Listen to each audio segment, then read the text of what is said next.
अस्सलाम वालेकुम। प्रोग्राम मेरी धरती मेरी दुनिया के साथ मैं हूं अमीना खान। आज के प्रोग्राम में हम तारीख के झरोकों में झांकेंगे और सिंध के अजीम तारीखी विरसे पक्का कला की हालत ज़ार पर खुसूसी रिपोर्ट इस प्रोग्राम का हिस्सा है। इसके अलावा पगड़ी सिस्टम के जरिए सरकारी वसाइल की लूटमार, शेरशाह पुल की तामीर में ताख़ीर, भारतीय टमाटरों की दरामद से पाकिस्तानी जिम्मेदार परेशान समेत मुख्तलिफ रिपोर्ट्स प्रोग्राम में शामिल हैं। प्रोग्राम शुरू करते हैं सिंध से और इस हिस्से में आपके लिए जो रिपोर्ट्स शामिल की गई हैं उनमें शामिल है पक्का कला सिंध का तारीख़ी विरसा, दादू की नई सब्जी मंडी और कुनरी के पब्लिक पार्क समेत मुख्तलिफ रिपोर्ट्स। सड़कें और पुल आवाम के दरमियान बाहिमी राब्ते के साथ साथ मुल्क की मुआशी और सनती तरक्की के लिए अहमियत के हामिल होते हैं। इन रवाबित और तरक्की को तेज़ तर करने के लिए वजारत मवासलात ने NLC के ताउन से 57 किलोमीटर तवील नादरन बाईपास बनाया। मज़कूरा बाईपास पर शेरशाह पराचा चौक पर साबिक सदर परवेज मुशर्रफ ने 6 अगस्त 2007 को शेरशाह बालाई गुजरगाह का इफ्तिताह किया। ताहम अपने इफ्तिताह के सिर्फ 25 रोज बाद ही इस पुल का दरमियानी हिस्सा गिर गया। इसके जिम्मेदारों के खिलाफ कार्रवाई के बुलंदोबांग दावे किए गए। ताहम वजीर मवासलात की सिफारिश के बावजूद पाकिस्तान इंजीनियरिंग काउंसिल ने जिम्मेदारों के खिलाफ कोई कार्रवाई न की। मवासलात के साबिक और मौजूदा वजीर के कई वादों के बावजूद 3.5 साल गुजरने के बाद ये पुल आज भी तकमील के मराहिल में ही है, जिसकी वजह से न सिर्फ शहरियों और भारी गाड़ियों को यहाँ से गुजरने में मुश्किलात का सामना करना पड़ता है, बल्कि मुकामी मकीनों को भी ट्रैफिक जैम और शोर जैसे मसाइल दरपेश हैं। वजीर मवासलात ने मज़कूरा पुल का दौरा करके काम तेज तर करने की हिदायत दी। उन्होंने दिसंबर में पुल की तकमील के हवाले से किए जाने वाले अपने वादे के वफा न होने पर शहरियों से माफी मांगते हुए अब इसे अप्रैल में मुकम्मल करने का वादा किया है। 3.5 साल के अरसे में कई वादों के बावजूद शेरशाह पुल नामुकम्मल और अवाम इसकी तकमील के मुंतज़िर हैं। कैमरामैन मोहम्मद अदनान के साथ मोहम्मद मोहसिन, दुनिया न्यूज़, कराची। यूँ तो शहर की हालत बेहतर बनाने के लिए हुकूमत की तरफ से करोड़ों रुपयों के बजट फराहम किए जाते हैं, लेकिन उसके बावजूद शहर की हालत जूं की तूं ही रहती है। जबकि सरकार के पास कई ऐसे जराए भी मौजूद हैं जिनको अगर बरूए का लाया जाए तो शहर की हालत बेहतर से बेहतर हो सकती है। मछली मार्केट में बल्दिया की 40 दुकानें मौजूद हैं और इस मार्केट में फी प्राइवेट दुकान का किराया 5,000 से ज्यादा है, लेकिन बल्दिया 1 रुपया तक वसूल नहीं कर रही। दूसरी जानब मेन जफर बाजार में प्राइवेट दुकानों का किराया 5,000 से लेकर 10,000 तक है, लेकिन बल्दिया को कम से कम 200 और ज्यादा से ज्यादा 400 रुपए अदा किए जा रहे हैं। ये दुकान न सिर्फ कम रेंट पर चल रहे हैं बल्कि दुकानदार अमीर से अमीर तर भी बन रहे हैं और वो सरकारी मिल्कियत की खरीदो फरोख्त करके लाखों रुपए कमा रहे हैं। अगर कोई दुकानदार दुकान खाली करता है तो वापस बल्दिया के हवाले नहीं करता, लेकिन वो किसी और दुकानदार को लाखों रुपयों में फरोख्त करता है और मिलने वाली रकम को पगड़ी कहा जाता है। यह पगड़ी सिस्टम कई सालों से जारी है, लेकिन बल्दिया इंतजामिया खामोश तमाशाई का किरदार अदा कर रही है। बल्दिया का कहना है कि दुकानदारों से अगर किराया वसूल करने की कोशिश की जाती है तो दुकानदार मुख्तलिफ नोयत की दरख्वास्तें कोर्ट में दायर कर लेते हैं, जिसकी वजह से वो बेबस हो जाते हैं और न किराया वसूल कर सकते हैं और न कब्जा खत्म करा सकते हैं।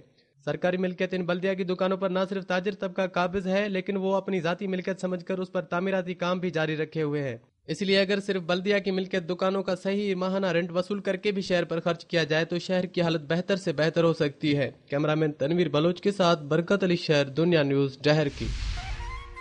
पक्का किला हैदराबाद सिर्फ हैदराबाद ही नहीं, सिंध की तारीख का अजीम विरसा है। हैदराबाद जो कभी नैरून कोट के नाम से जाना जाता था, सिंध का दारुल हुकूमत था। 300 साल कबल जब नैरून कोट पर मुसलमान हुक्मरान मियाँ गुलाम शाह कलोड़ू की हुक्मरानी कायम हुई तो उन्होंने इस किले को तामीर किया और नैरून कोट को हैदराबाद का नाम दिया।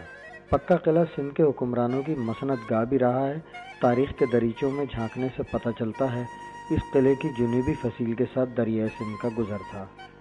मौजूदा शहर और लतीफ़ाबाद दरिया के तेज़ बहाव का रास्ता थे। वक्त के साथ साथ दरिया ने अपना रास्ता तब्दील किया और अब पक्का किला से 5 किलोमीटर दूर के फासले पर बहता है। पक्का किला की ऊंची, मोटी और तहदार फसीलें इस दौर के फन्ने तामीरात का सबूत है। कच्ची मट्टी, बजरी और चूने से तामीर किया गया ये किला आज भी शहर की अजीमुशान इमारतों के मुकाबले में कहीं ज़्यादा मजबूत और तवाना है। इस किले में जहां और तामीराती फनपारे नज़र आते हैं, वहीं वो गार और सुरंग भी है जो किसी मुमकिन खतरे से या जंग में पसपाई की सूरत में हुक्मरानों को न सिर्फ किले से बाहर बल्कि शहर से दूर ले जाने के काम आती थी। इनमें एक रास्ता ज़मीनी और दूसरा दरियाई है। तारीखदानों के मुताबिक ज़मीनी रास्ता बदीन के करीब किसी मैदान में खुलता था, जबकि दरियाई रास्ता मौजूदा स्टेशन रोड पर निकलता है जहां कभी दरियाए सिंध बहता था। ताहम वक्त के साथ साथ ये रास्ते बंद कर दिए गए और अब सिर्फ इनके निशानात ही मिलते हैं। सिंध पर कल्होड़ो ख़ानदान के ख़ात्मे के बाद तालपुर ख़ानदान ने हुक्मरानी शुरू की तो यहाँ मज़ीद तामीरात कराईं। جس میں عجائب گھر اور میروں کا حرم بھی شامل ہے، جو 1844 تک میروں کے آخری حکمران میر محمد نصیر خان تالپور کے استعمال میں رہا۔ قلعے میں تعمیر کیے جانے والے عجائب گھر میں میروں نے قیمتی نوادرات لوگوں کی دلچسپی کے لیے رکھوائے تھے، جن میں سونے کی مورتیاں بھی شامل ہیں۔ 1981 کے ہنگاموں میں تمام نوادرات چوری ہو گئے، عجائب گھر کو آگ لگا دی گئی۔ تب سے یہ عجائب گھر تالہ بندی کا شکار ہے۔ حکومت سندھ نے میوزیم زیر تعمیر کا جو بورڈ آویزہ کیا تھا، اب وہ خود زبحالی کا شکار ہے۔ میوزیم میں تعمیر کے بجائے ٹوٹ پھوٹ کے آثار نمایاں نظر آتے ہیں۔ پکا قلعہ کے اصل تاریخی ورثے کو سنبھالا جاتا اور اسے سیاحی کے لیے استعمال کیا جاتا تو یقیناً یہ قلعہ محکمہ آثار قدیمہ اور محکمہ سیاحت کے لیے منافع بخش ثابت ہوتا۔ صدیوں سے اپنے وجود کو بے مسیحا بچائے ہوئے پوری آب و تاب کے ساتھ کھڑا یہ قلعہ اب کمزور ہوتا جا رہا ہے۔ کیمرہ ٹیم عامر زیدی اور علی حسن کے ساتھ سلطان زئی، دنیا نیوز، حیدرآباد۔ میں اس وقت موجود ہوں آفیسرز کلب لاڑکانہ میں، جہاں all Pakistan inter board district badminton championship کا انعقاد کیا گیا۔ Championship board of intermediate secondary education Larkana کے تحت منعقد ہوئی، جو 3 روز تک جاری رہی، جس کا افتتاح chairman inter board Larkana Ali Shah بخاری نے کیا۔ چیمپئن شپ میں ملک بھر سے 11 تعلیمی بورڈز، جس میں میزبان لاڑکانہ، کراچی اور پشاور کی 2 ٹیموں سمیت لاہور، کوئٹہ، بہاولپور، بنوں اور ملتان شامل ہیں کہ ایک ٹیم نے شرکت کی۔ 3 روز جاری اس چیمپئن شپ میں ناک آؤٹ کی بنیاد پر مقابلے منعقد ہوئے، جبکہ آخری روز فائنل میں لاہور اور بنوں کے درمیان مقابلہ منعقد ہوا، جس میں تعلیمی بورڈ لاہور نے دلچسپ مقابلے کے بعد بنوں تعلیمی بورڈ کو شکست دے کر all Pakistan inter board badminton championship اپنے نام کر لی۔ چیمپئن شپ کے آخر میں ایڈیو صحت لاڑکانہ ڈاکٹر عبدالفتاح بگیو نے جیتنے والے اور دیگر شریک کھلاڑیوں میں ٹرافیاں اور کیش انعامات تقسیم کیے۔ تعلیمی سرگرمیوں کے ساتھ ساتھ کھیلوں کی سرگرمیاں بھی طلباء کے کردار کو نکھارنے کے لیے مثبت کردار ادا کرتی ہیں۔ طارق محمود دورانی، دنیا نیوز، لاڑکانہ۔ میں اس وقت موجود ہوں پبلک پارک کنڈری میں۔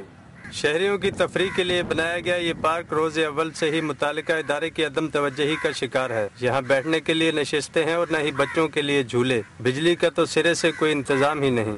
گھاس، پودے اور درخت تیزی سے سوکھ کر ختم ہوتے جا رہے ہیں۔ پارک کی 4 دیواری جگہ جگہ سے ٹوٹ چکی ہے، جس کی وجہ سے آوارہ جانوروں، اوباش نوجوانوں اور نشے کے عادی افراد کے لیے یہ جگہ محفوظ پناہ گاہ بنی ہوئی ہے۔ شام ہوتے ہی کرکٹ اور فٹ بال کے شوقین نوجوان پارک کا رخ کر لیتے ہیں اور پھر یہ کھلاڑی انتہائی بے دردی سے رہے سہے پودوں کی لتاڑ شروع کر دیتے ہیں، جنہیں روکنے والا کوئی نہیں۔ پارک کے مرکزی دروازے سے ملحقہ تالاب بھی شہریوں اور اہل محلہ کے لیے وحشت اور خوف کی علامت بنا ہوا ہے۔ کھلا اور غیر محفوظ ہونے کے باعث اس تالاب میں اب تک 2 بچوں سمیت 3 افراد ڈوب کر ہلاک ہو چکے ہیں، لیکن اس کے باوجود کوئی حفاظتی اقدامات نہیں اٹھائے گئے۔ کیمرہ مین جار گل کے ساتھ طاہر خان، دنیا نیوز، کنڈری۔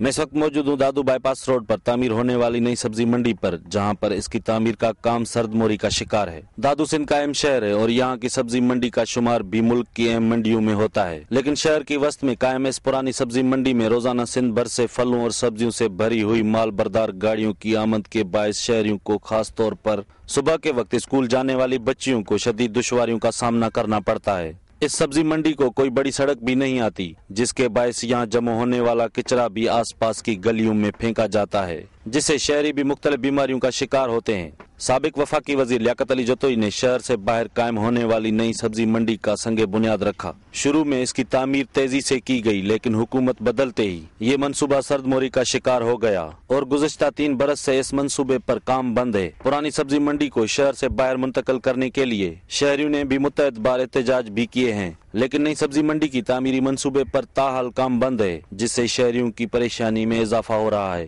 اور سرکاری خزانے کو بھی نقصان کا خدشہ ہے۔ حکومت کو اس منصوبے کی جلد تکمیل کے لیے ہنگامی اقدامات کرنے کی ضرورت ہے تاکہ شہریوں کو دشواریوں میں کمی واقع ہو۔ کیمرہ مین لطیف سولنگی کے ساتھ فاروق احمد بلوچ، دنیا نیوز، دادو۔